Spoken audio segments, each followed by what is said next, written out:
बिस्मिल्लाहिर्रहमानिर्रहीम, अस्सलाम वालेकुम। मैं हूं मोहम्मद उस्मान और आप देख रहे हैं प्रोग्राम हरफराज और या मकबूल जान के साथ। नाज़रीन, अमेरिका के अंदर पाकिस्तान के ख़िलाफ़ कानून साजी पर गौर किया जा रहा है और अमेरिकी सेनेट में एक बिल का मसवदा पेश किया गया है जिसमें पाकिस्तान के ख़िलाफ़ नई पाबंदियाँ आयद करने की सिफारिश की गई है। ये बिल है क्या, पाकिस्तान के ख़िलाफ़ घेरा तंग क्यों किया जा रहा है, आज हम इसका जायज़ा लेंगे। लेकिन साथ ही अगर हम पाकिस्तान की मुल्की सियासी सूरत हाल को देखते हैं तो एक तरफ इल्ज़ाम तराशी का सिलसिला जारी है और पाकिस्तान की सियासत के अंदर वज़रा की पूरी टीम और अपोजिशन के पूरे खिलाड़ी एक दूसरे का दिफा करने पर जो हैं वो तुले हुए हैं। और मौजू बहस क्या है, शहबाज शरीफ साहब मुकदमा हारे या जीते। सियासत पाकिस्तान के अंदर इस वक्त बड़ा मौजू है, लेकिन पाकिस्तान के ख़िलाफ़ दुनिया के अंदर क्या साजिशें रचाई जा रही हैं, किस तरीके से घेरा तंग करने की कोशिश हो रही है, इस बारे में सब खामोश हैं और इस पर कोई आवाज़ नहीं उठा रहा। आज पाकिस्तान के दफ्तर खारजा ने इस मुजवज़ा बिल की मजम्मत की और इसको पूरी तरह मुस्तरद किया है।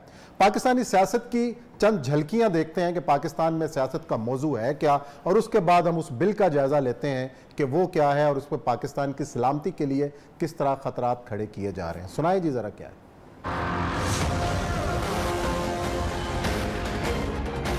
मुकदमा है सलमान शहबाज शरीफ के ऊपर। एसेट फ्रीजिंग ऑर्डर इशू होता है सलमान शहबाज के ऊपर, लेकिन नैरेटिव क्या बनाया गया है कल से कि शहबाज शरीफ सुरखरू हो गए।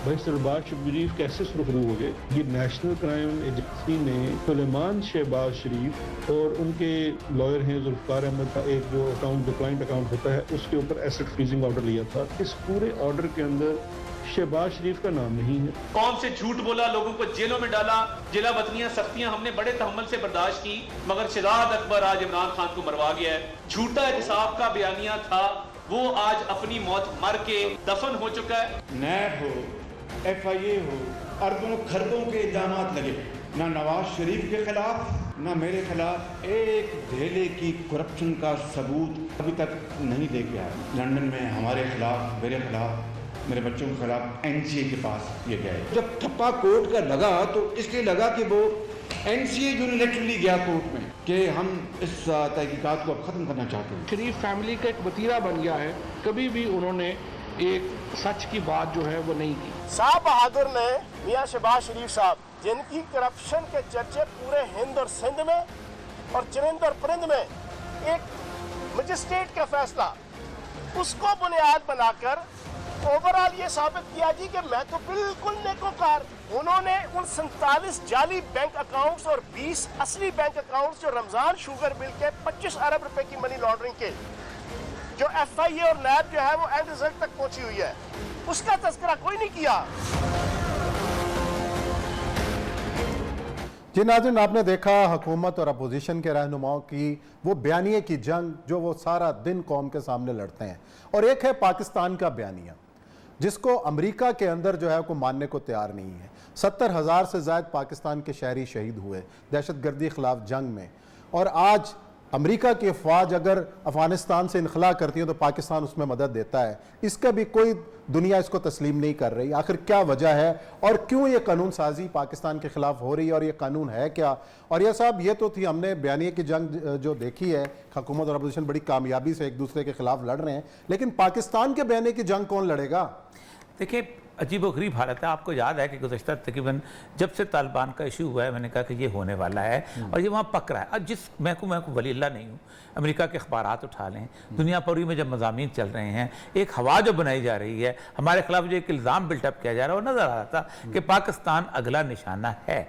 और उस निशाने को वो ये नहीं है कि सैंक्शंस लगाएंगे, पाकिस्तान बाकायदा फिजिकल निशाना है। और मैं आज भी कह रहा हूँ कि कोई और इसके मैं इस बिल से आपको बताऊँगा कैसे फिजिकल निशाना। ये सर 57 सफ़ात का बिल है और तकरीबन इसके अंदर 701 सेक्शन है। अच्छा, ये बिल जो है, ये एक सेनेटर जिम रिच, ये जिम रिच वो सेनेटर था कि जो कि फॉरेन रिलेशंस कमेटी का सरबराह, ये वो इसने सबसे पहले जो है इसने अपना टर्की के खिलाफ सैंक्शंस की बिल पास किया था, जब उसने, आपको याद होगा, रूस से एग्रीमेंट, और इसने ये एक बिल ये पास किया था कि कोई भी मुल्क पार कराया था जो कि इजराइल के खिलाफ गुफ्तगू करेगा उस पर सैंक्शन लगाई जा सकती हैं, जो इसराइल के रिलेशनशिप, इस तरह का आदमी है। फिर जो मिट रोमनी जो प्रेसिडेंट का कैंडिडेट था, वो भी इसके अंदर बाई 21 सेनेटर वो हैं कि जो चुनीदा सेनेटर्स हैं, जिनके बारे में कहते हैं कि they are the laurels of American politics, जिनको हर एक कोई ना कोई थिंक टैंक रन करता है, या उस थिंक टैंक जो है उसको स्पॉन्सर करता है, या वो थिंक टैंक के अंदर खुद काम करता है। यानी ये वो लोग हैं जो अमेरिकन पॉलिटिक्स को डिजाइन करते हैं। अब ये बिल जो है, इसके बिल का नाम है, आप अंदाजा करें, एक्ट में be cited as the Afghanistan counter terrorism oversight and accountability act of 2021। इसमें तो सबसे इंपॉर्टेंट तीन चीज है वो अकाउंटेबिलिटी जो है, कि इतने 20 साल हमने 3000 अरब डॉलर जो हमने खर्च किए हैं वो कहाँ खर्च हुए और उसका फायदा क्यों नहीं हुआ। उसके अंदर जो सबसे बड़ी कोटेड चीज है वो ये है, वो उसकी स्टेटमेंट है लॉयड ऑस्टिन की। लॉयड ऑस्टिन उनका डिफेंस मिनिस्टर, आपको पता है, उसने कहा है कि हमें कभी तवक्को ही नहीं थी कि ये 3 लाख फौज जो है अचानक कोलैप्स कर दे, कि ये तो बड़ी अजीबोगरीब बात। और दूसरा, हमें ये भी तवक्को नहीं थी कि पंजशेर के अंदर जो फौज इकट्ठी हो रही थी वो कैसे वो हुई है। इसीलिए आप याद रखें कि इसके अंदर जो इन्वेस्टिगेशन कही गई है वो 2 चीज़ों के बारे में कही गई है कि पाकिस्तान की ये इन्वेस्टिगेशन करें कि क्या वो पंजशेर में इन्वॉल्व था कि ये नहीं था। अच्छा, ये बकायदा मेंशन मैं अभी पढ़ के सुनाता हूं। ये तो वही सारे इल्जाम हैं जो पंजशेर की क़यादत और शमाली सरहद की क़यादत लगाती रही, वहां से चले आ रहे हैं ना, वहां चले ऊपर से आ रहे हैं, क़यादत तो वहां थी ही कोई नहीं, क़यादत तो बोल नहीं रही थी। और दूसरा ये है कि ये जो फौज गई है ताला, इसको फौज को पहले से कौन मोटिवेट कर रहा था कि तुम बैठ जाओ, तुम ना करो। अच्छा, अब आते हैं, लेकिन सबसे पहले उन्होंने दिए हैं 90 दिन पहले। टोटल जो बिल के अंदर 180 दिन का अरसा है, मतलब अगर कल ये बिल पास हो जाता है तो इसका मतलब ये है कि 6 महीने के अंदर अंदर इस बिल के अंदर मुकम्मल तैयारी होगी क्या करना है। पहली तैयारी उन्होंने दोस्त बनाने की है, हमारे साथ भी तैयारी साथ साथ चलेगी, लेकिन वो तैयारी की है कि president not later than 90 days after the date of enactment of this act the president shall submit the appropriate congressional committee a strategy for a path forward for the relationship of the United States with South and Central Asian countries। क्या मैं बताऊं कि हमारा दोस्त कौन है central Asia में और दुश्मन कौन है। उसमें उन्होंने अजरबैजान, कुर्गिस्तान सब की बातें की, लेकिन हमारा जो सेक्शन 8 है हमारे साथ मुतल्लक है आइडेंटिफिकेशन ऑफ द एरियाज, उन एरियाज के बारे में बताया जाए। The United States government can strengthen, मजबूत कर सकती है डिप्लोमेटिक, सफारती, इकोनॉमिक, माशी and defence cooperation with the government of India. अच्छा, वो एरिया प्रेसिडेंट रिपोर्ट करे 90 दिन के अंदर इंडिया के अंदर, इंडिया के साथ हम सफारती और उसके बाद माशी और वो कौन से एरिया है। दूसरा, and defence with India as appropriate to address the economic and security challenges posed by the People's Republic of China. Number 1 कि रिपब्लिक ऑफ चाइना ने उसके ऊपर जो थ्रेट्स है उसको कौन कहा, द रशियन फेडरेशन और रूस ने उसके, and the Taliban in this region and an assessment of how the changes to Indian security environment resulting from the Taliban take over Afghanistan will affect United States government with India. ठीक, वो कहते हैं United engagement की अंदर देता है कि तालिबान कैसे, किस तरीके से, किस रूट से इंडिया पे इफेक्ट करेंगे, कश्मीर पे क्या करेंगे, ये पूरी उसकी आगे उसने डिटेल दी हुई है कि क्या करें। ये तो हो गया आप सर इंडिया का। इंडिया का जब वो प्रेसिडेंट रिपोर्ट जमा करा देगा और कहेगा जी देखें बात सुने, तालिबान जो है उनके लिए एक फ्री पैसेज जो है, Pakistan is no more buffer state, वो आ जा रहे हैं, हो रहे हैं। अलकायदा, अब अलकायदा इंडिया, आप सोचें 3 साल पहले वो जो वुड्रो विल्सन सेंटर थे उसने इतनी बड़ी रिपोर्ट बनाई थी, किसकी, अलकायदा इंडिया चैप्टर की, और उसने वो मौलाना आसिम उमर का वो देखा था सामने बैठा हुआ है, और फिर उसके अंदर उसने बकायदा कश्मीर चैप्टर में उसने इसको जो था जाकिर मूसा इसको हेड बताया था और बहुत सारे लोगों को बताया था। दूसरा है जी 2002 का सेक्शन 2 इन जनरल क्या है, not later than 180 days after the enactment of this act and not less frequently than annually thereafter. एक तो पहली रिपोर्ट आप जमा कराएंगे 180 दिन के अंदर, और फिर 1 साल के अंदर अंदर आप रिपोर्टें जमा कराएंगे। क्या, the secretary of state in consultation with secretary defence and the director national ISI CIA और डायरेक्टर डिफेंस का क्या करेंगे। Number 1, N assessment of the support by the state and non state actors including government of Pakistan. अच्छा, और ये वही नुकता है जिसमें पाकिस्तान का आगे सुने सर, आगे सुने, कल परसों की बात नहीं कही, including government of Pakistan for the Taliban between 2001 and 2020।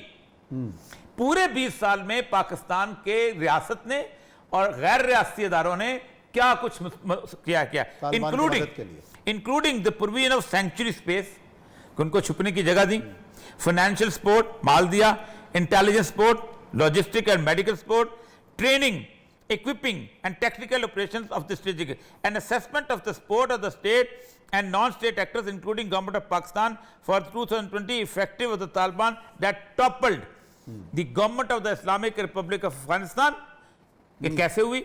Including the provision of sanctuary space, financial support, intelligence support, logistics support. इसके आगे उन्होंने फिर पंजशेर का जिक्र किया है कि the support of the state के पंजशेर वैली में offensive of the Taliban against the Panjshir valley and Afghan resistance force. और ये सब इसका तो मतलब ये है कि हम अपने बयानिया को, जो पाकिस्तान का बयानिया है, वो हम उनको समझा नहीं सके, उनको बयान नहीं कर सके। मैं भी मुशाहिद हुसैन साहब का, आपने बयानिया पकड़ा हुआ है अमेरिका का, अपना बयानिया तो बता नहीं रहे आप। अच्छा, वो कहता ये है अमेरिका का पकड़ा हुआ, तो अमेरिका ही हमारा बयानिया नहीं मान रहा। देखिए, वो लॉयड ऑस्टिन कहता है कि हमारी कामयाबी को नहीं देखते, हमने 14 दिन के अंदर 1.5 लाख बंदा निकाला है वहां से, ये कामयाबी है, और वो हमारी मदद से निकाला है। लेकिन नहीं सर, जब तक आप अमेरिका का कागज पकड़ के चलते थे, ये आज भी कहता हूं, जॉर्ज टेनेंट ने कहा था हम सोचते थे पाकिस्तान 3 चीजें मानेगा, पाकिस्तान ने 7 मान ली और हमने 7 मान के उनको साबित कर दिया। के बाद भी हमारा ये हाल हो रहा है कि तो मत मानो ना। मैं तो कल भी कहा है कि अगर पाकिस्तान आज तालिबान को तस्लीम कर ले, पाकिस्तान इस रीजन की इतनी बड़ी ताकत बन जाता है, एक आपकी आर्मी और दूसरा उनकी प्रॉक्सी। ये बहुत बड़ा मौजू है, मेरा ख्याल इस इशू के ऊपर कल भी हम बात करेंगे कि हम अब हमारी स्ट्रेटेजी क्या होनी चाहिए, हमें अपने अगर ये 180 डेज गुजर जाते हैं ना, तो उसके बाद आप एक्सपेक्ट करें कि 6 महीने के बाद कोई ना कोई जंग आपकी खा इंडिया के थ्रू होती है या अमेरिका जो है इंटरनेशनल फोर्स। चले, यहाँ ब्रेक का वक्त है, ब्रेक लेते हैं, ब्रेक के बाद आएंगे और जिक्र करेंगे कि सियासी सूरत हाल का, कि कौमी असम्बली का मुश्तरका इजलास पार्लियामेंट का बुलाने की हुकूमत ने तैयारी की है इंतखाबी इस्लाहात के ऊपर, अपोजिशन क्यों इसको नहीं मान रही, इस पर बात करेंगे ब्रेक के बाद।